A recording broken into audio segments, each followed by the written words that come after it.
നിസ്കാരത്തോളം നിസ്കാരത്തിന്റെ അത്ര തന്നെ പ്രാധാന്യം നമ്മുടെ സൽ സ്വഭാവങ്ങൾക്കുണ്ട് എന്നാണ് അതിൽ നിന്ന് പഠിക്കേണ്ടത്. സൽ സ്വഭാവത്തിന് അതിൽ പ്രത്യേകതയുണ്ട്. സൽ സ്വഭാവത്തിന് അതിൽ ഏറ്റവും വലിയ മാർക്കുണ്ട്. നല്ല സ്വഭാവക്കാരാവണം, ആരെയും വെറുപ്പിക്കുന്നവരാവരുത്. നമ്മുടെ സാന്നിധ്യം ഒന്നും ഇല്ല എങ്കിൽ എന്ന് കൊതിച്ചു പോകരുത് ആരും. നമ്മളൊന്ന് മരിച്ചു കിട്ടിയെങ്കിൽ എന്ന് നമ്മളെ കുറിച്ച് ആരും ചിന്തിച്ചു പോകരുത്. അങ്ങനെയാണ് മുഅ്മിനായ മനുഷ്യന്റെ ജീവിതം, അങ്ങനെയാണ് മുഅ്മിനായ മനുഷ്യൻ ജീവിക്കേണ്ടതെന്ന് മഹാനായ റസൂലുള്ളാഹി സ്വല്ലല്ലാഹു അലൈഹി വസല്ലം. പിന്നെ ഒരു സത്യവിശ്വാസി അല്ലാഹുവിന് ഇഖ്ലാസോടുകൂടെ ജീവിക്കുന്നവരാണ്. നമ്മുടെ ജീവിതം ആരെയും ബോധിപ്പിക്കാനല്ല, നമ്മുടെ ജീവിതം ആരെ ബോധിപ്പിക്കാനാ? അല്ലാഹുവിനെ ബോധിപ്പിക്കാനുള്ളതാണ്.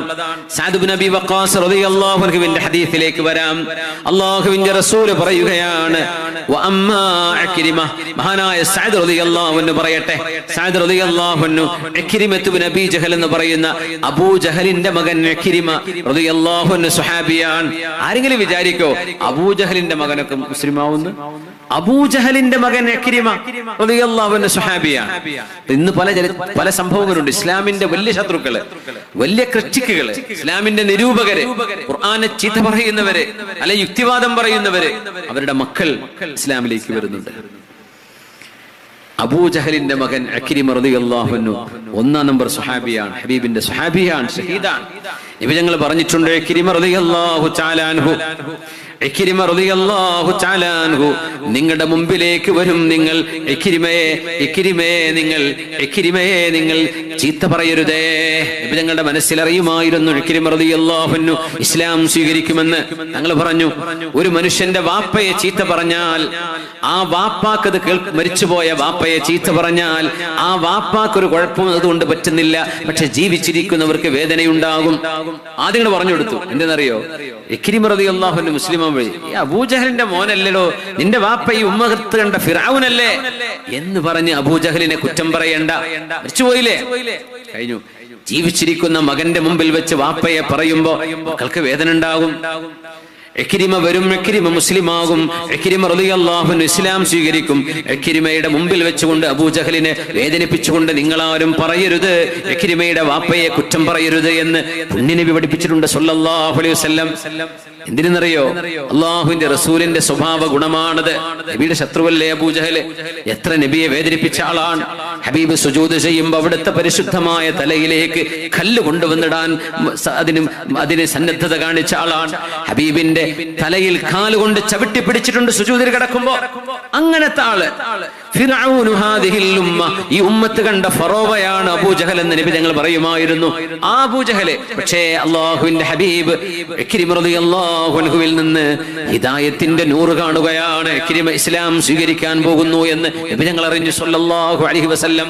അള്ളാഹു അറിയിച്ചു കൊടുത്തു. അതെന്നെ സംഭവിച്ചത്. അതിനെ സംബന്ധിച്ചാ പറയുന്നത്. ഇക്രിമ തങ്ങൾ ഇസ്ലാം സ്വീകരിക്കേണ്ട കാരണം എന്താണെന്നറിയോ? ഇക്രിമ റളിയല്ലാഹു തആല അൻഹു അമ്മാ ഇക്രിമ ഫറകിബൽ ബഹർ, ഇക്രിമ റളിയല്ലാഹു അൻഹു കടലിൽ സഞ്ചരിക്കുകയാണ്. കടലിൽ സഞ്ചരിക്കുമ്പോ ഫഅസ്വാബതുഹും ആസിഫ, കൊടുങ്കാറ്റ് വന്നു. കടലിൽ തിരമാലകളിൽ ആടി ഉലയുകയാണ്. അപ്പോ ഫഖാല അസ്ഹാബുസ് സഫീന, ഫ്ലൈറ്റ് ഒക്കെ ടർബുലൻസ് ഉണ്ടാകും, ഭയങ്കര കലിമ ചൊല്ലലൊക്കെ. അതുവരെ ഗെയിം കളിച്ച് സിനിമ കണ്ടിരിക്കുക. കാരണം ചില ടർബുലൻസ് ഒക്കെ ഭയങ്കരമായിട്ട് ഇട്ടടിക്കും, താഴേക്കും. ഒളിഞ്ഞാടൊന്നുമില്ല, പക്ഷെ നമുക്ക് പേടി വരും. ഇങ്ങനെ പോണ ഫ്ലൈറ്റ് ഒന്നും വീഴാറില്ല. ഈ ടേക്ക് ഓഫ് ചെയ്യുമ്പോഴും ലാൻഡ് ചെയ്യുമ്പോഴും ഇറങ്ങുമ്പോഴേക്കും എന്തെങ്കിലും അപകടത്തിന് സാധ്യത കൂടുതലുള്ളൂ. പറന്നുകൊണ്ടിരിക്കുന്നത് പക്ഷെ ശരിക്കും എന്ത് ചെയ്യും, നല്ല ടർബുലൻസ് വരുമ്പോഴേ ഭയങ്കര പേടി വരും. അപ്പൊ ഭയങ്കരമായിട്ടുള്ള ഒച്ചവിളിയും ചില വീഡിയോ ഒക്കെ കാണാൻ പറ്റും. ഭയങ്കരമായിട്ട് കലിമയൊക്കെ ചൊല്ലി ലാ ഇലാഹ ഇല്ലല്ലാഹ് എന്ന് പറയുമ്പോൾ താഴേക്ക് പോവാൻ, പിന്നെ മേലേക്ക് വരും, വീണ്ടും ചിലപ്പോൾ മേലെ ലഗേജ് ഒക്കെ വെച്ച റാക്ക് വരെ വിണ്ട് കയറിയ ഒരു സംഭവം ഉണ്ടായിട്ടുണ്ട്. ഇത്തിഹാദിന്റെ ഒരു ഫ്ലൈറ്റ് ഇന്തോനേഷ്യയിലേക്ക് പോയിട്ട് ഹജ്ജിന് പോയി തിരിച്ചു വന്ന ആൾക്കാരാണ്.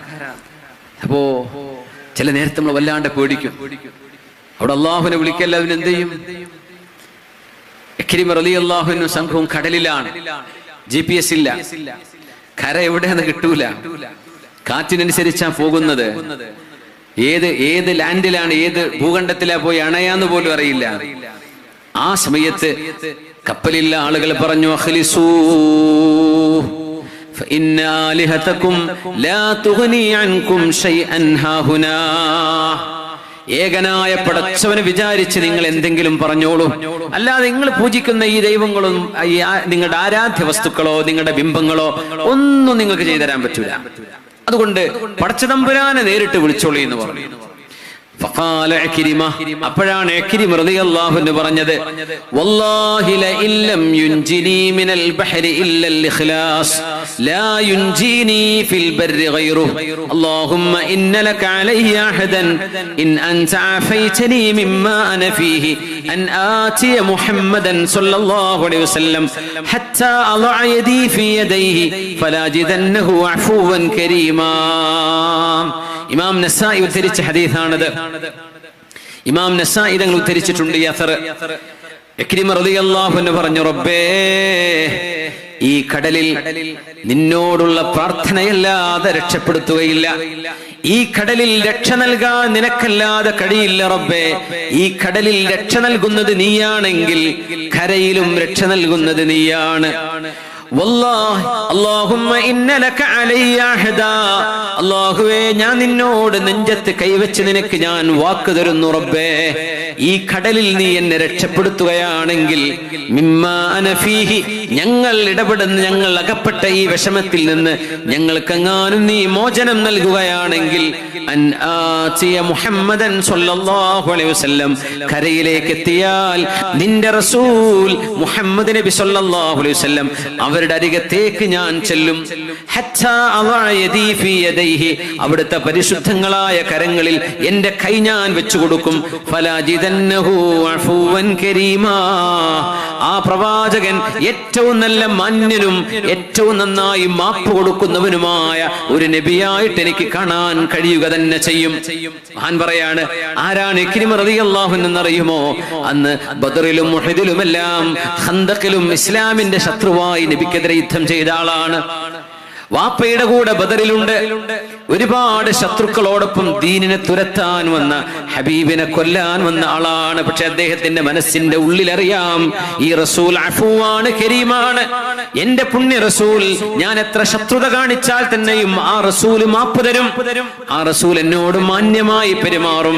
എനിക്ക് ഉറപ്പാണ് റബ്ബേ, ഞാൻ ആ റസൂലിനെ മാന്യനായ ഒരു നബിയായി എനിക്ക് കാണാൻ കഴിയും. അതുകൊണ്ട് ഞാൻ പോകും, എന്നെ ഒന്ന് രക്ഷപ്പെടുത്തി തരണം. അങ്ങനെ കടലിൽ നിന്ന് രക്ഷപ്പെട്ടതിന് ശേഷം ഹബീബിന്റെ മുമ്പിൽ വന്നുകൊണ്ട് അഷ്ഹദു അല്ലാ ഇലാഹ ഇല്ലല്ലാഹ് വഅഷ്ഹദു അന്ന മുഹമ്മദുർ റസൂലുള്ളാഹ് കലിമ ചൊല്ലി ഹബീബായ നബി തങ്ങൾ ഇസ്ലാം സ്വീകരിച്ച് ഷഹാദത്ത് ചൊല്ലിയ സ്വഹാബിയായി മാറി. സാക്ഷാൽ അബൂജഹലിന്റെ മകൻ ഇക്രിമ റളിയല്ലാഹു അൻഹു ഇഖ്ലാസായിരുന്നു. ഒരുപക്ഷെ സത്യമേതാണ് മതമേതാണെന്ന് അറിയാത്ത ആൾക്കാരൊക്കെ ഉണ്ടാവും. സത്യസന്ധമായിട്ട് ഒരു പടച്ചം വേണമല്ലോ. ഒരു മുട്ടുസൂചി ഒരു പേപ്പർ പോലും വെറുതെ ഉണ്ടാവില്ല. ഒരു ചെടി പോലും വെറുതെ ഉണ്ടാവില്ല. നമ്മൾ പ്ലാസ്റ്റിക് കൊണ്ട് ഉണ്ടാക്കുന്നത് പോലും വെറുതെ അല്ല, അതിനും ആളുണ്ട് ഉണ്ടാക്കുന്ന ആൾ, അല്ലെ? പിന്നുണ്ടോ പൂവും സുഗന്ധവും നിറവും നറുമണവും തേനും ഒക്കെ നൽകുന്ന പൂക്കളുള്ള അതിന്റെ ഒക്കെ രക്ഷിതാവില്ലേ? ഒരാൾ ഉണ്ടാക്കണ്ടേ ഇത്? ഏതൊരു കുട്ടിക്കും തിരിയുന്ന ഫോർമുലയാണ്, nothing can come out of nothing. ഇതിനൊക്കെ ഒരു രക്ഷിതാവ് വേണം. ആ രക്ഷിതാവ് ആരാണെന്ന് എനിക്കറിയില്ല. ആ രക്ഷിതാവിലേക്ക് എനിക്ക് വഴി കാണിച്ചു തരണം. കാറ്റ് സ്റ്റീവൻസ് അങ്ങനെയാണ് മുസ്ലിം ആയത്.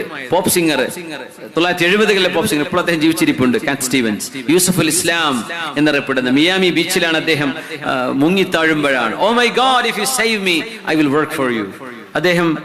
അന്ന് അദ്ദേഹം മുസ്ലിം അല്ല. അദ്ദേഹം പറയും, എനിക്ക് ഒരു മതവുമല്ല, ഞാൻ ക്രിസ്ത്യാനിയല്ല, ജൂതനുമല്ല, മുസ്ലിമുമല്ല, ഹിന്ദുവുമല്ല, സിഖുകാരനുമല്ല. പക്ഷേ ഞാൻ ആ ബീച്ചിൽ കുളിക്കാൻ ഇറങ്ങിയതാണ് അമേരിക്കയിൽ. പക്ഷേ ഞാൻ മുങ്ങുകയാണ്. ഒരു നിലക്കും കരയിലേക്ക് എത്താൻ കഴിയില്ല. തിരമാലയിൽ കിടന്ന് ഞാനങ്ങ് കുഴങ്ങി. നീന്താൻ പറ്റണില്ല. പോപ്പ് സിംഗറാണ്, വലിയ ഗായകനാണ്, ലോക പ്രശസ്തനായ ആളാണ്. കടലിലും നീന്താൻ ചില തിരമാല വന്ന് നല്ല നീന്തറിയുന്ന ആൾക്കാർ തന്നെ പോകുന്നില്ലേ കടലിൽ, ഒലിച്ചു പോകും, അടിയൊഴുക്കുണ്ടാകും. അദ്ദേഹം ഒരൊറ്റ വാക്കാ പറഞ്ഞത്. അദ്ദേഹം അത് ഇന്നും ജീവിച്ചിരിക്കുന്ന മനുഷ്യനാണ്. പറഞ്ഞു, അദ്ദേഹം പറഞ്ഞു, ഞാനന്ന് മുങ്ങി താഴുമ്പോ ഒരു വാക്ക് പറഞ്ഞു, oh my God, if you save me I will work for you. പടച്ചവനെ, ഓ മൈ ഗോഡ്, എന്റെ ദൈവമേ, അങ്ങനെ പറഞ്ഞത്, എന്റെ ദൈവമേ, നീ എന്നെ രക്ഷപ്പെടുത്തുകയാണെങ്കിൽ ഞാൻ നിനക്ക് വേണ്ടി സേവനം ചെയ്യും. അദ്ദേഹം പറയും, ഒരു തിരമാല എന്നെ കരയിലേക്ക് തള്ളിക്കൊണ്ടുവന്ന പോലെ ഞാൻ കരയിലേക്ക് എത്തി. ഇനി അറിയണം ആ പടച്ചവൻ എവിടെയാണ്. അദ്ദേഹം ക്രിസ്തുമതം പഠിച്ചു. ജൂതമതം പഠിച്ചു, അദ്ദേഹം ബുദ്ധമതം പഠിച്ചു, ഹിന്ദുമതം പഠിച്ചു, പല മതങ്ങളും പഠിച്ചു. അവസാനം അദ്ദേഹത്തിന്റെ മനസ്സ് ശാന്തമായത് വിശുദ്ധ ഖുർആനും പുണ്യനബിയുടെ ഹദീസും പഠിച്ചപ്പോഴാണ്. അങ്ങനെ അദ്ദേഹം പറഞ്ഞു, അഷ്ഹദു അല്ലാ ഇലാഹ ഇല്ലല്ലാഹ് വ അഷ്ഹദു അന്ന മുഹമ്മദുർ റസൂലുള്ളാഹ്. അദ്ദേഹത്തിന്റെ മനോഹരമായ റമദാൻ സോങ്ങുകളെ കൊണ്ട് കുട്ടികൾക്ക് റമദാനിലൊക്കെ പാടിക്കൊടുക്കാൻ പറ്റുന്ന റമദാൻ നല്ല മനോഹരമായ ദീനി ഇസ്ലാമിക ഗാനങ്ങളുണ്ട്. യൂസഫുൽ ഇസ്ലാം എന്നത്തെ പേര്, മുമ്പത്തെ പേര് കാറ്റ് സ്റ്റീവൻസ്. അന്ന് അദ്ദേഹം പറഞ്ഞു,